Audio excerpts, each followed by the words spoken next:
2016 presidential candidate forced to defend her decisions related to the 2012 terrorist attack in Libya that killed 4 American diplomats. I've thought more about what happened than all of you put together. I've lost more sleep than all of you put together. I have been racking my brain about what more could have been done or should have been done.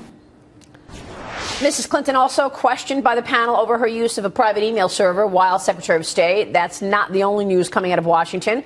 Congressman Paul Ryan formally announcing his bid to be the next House Speaker. Joining us now is Engaged Communications Group CEO Andy Busch with all the political news of the day. Andy, good to see you. Thanks, Maria. Thanks so much for joining us. All right, first on Hillary Clinton, your assessments of the hearing yesterday. Yeah, I think she did well. I think this was not good for the Republicans to bring this back up. It just gave her a chance to look better than when she appeared in front of the Senate and was banging her hand on the table. But I think the major takeaway from this is, and it's unfortunate that they really didn't bang on this, but this is the thing. She made a bad decision about advocating to the president to go into Libya. To me, it's akin to where Carly Fiorina gets criticized at HP for her decision to buy Compact, right, to merge. It's the same thing. That's where they should be going after Hillary on this point. It was a bad decision to go in the first place. It devolved down into an ambassador being killed, which is horrible, but that was a consequence of her decision, her executive decision to go in there in the first place. That's where I think the Republicans need to hit her on these points. Yeah, but, you know, one comment that Robert Ray made in our last hour, he, of course, is a former special prosecutor in the Whitewater investigation, was the fact that what came out yesterday was the idea that she did know that this was terrorism. She spoke to her daughter in an email that this was a terrorist attack, and yet that day, the next day, all the narrative coming out of the Obama administration was about this stupid video, and that's why this happened. Well, and Susan Rice came out and said this. That's right. And Hillary didn't stop her from doing it, having known that it was a terrorist attack. So that's a fair point, and I agree. But for the American electorate, right, that's what we're talking about. The people that are out there that may be paying attention, that would vote, this is where you have to hit her, say this was bad decision making. That's why you don't want her as the chief executive. And I think that will resonate a lot more than when she said the video, when not, even though that's a valid legal point. But I would go politically, I would go in another direction. Well, it's bad decision making, but also, Dagen, it underlines the whole sort of narrative that she's a liar.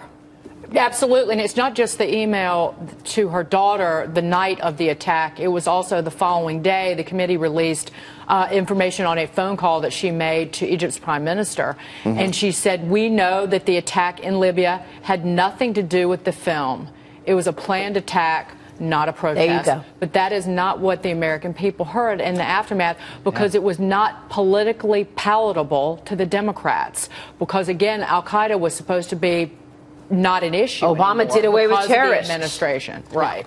And it just goes to, I don't think that yesterday or even this information will move.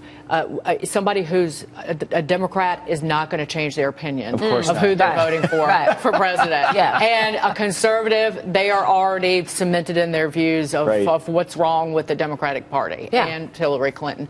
But is there anybody in the middle that will make a difference? Yeah, that's the question. Will it change people in the middle? They're either going to see this stuff that you're talking about as bad decision making, or they're going to see piling on once again, nothing new, $4.5 million spent.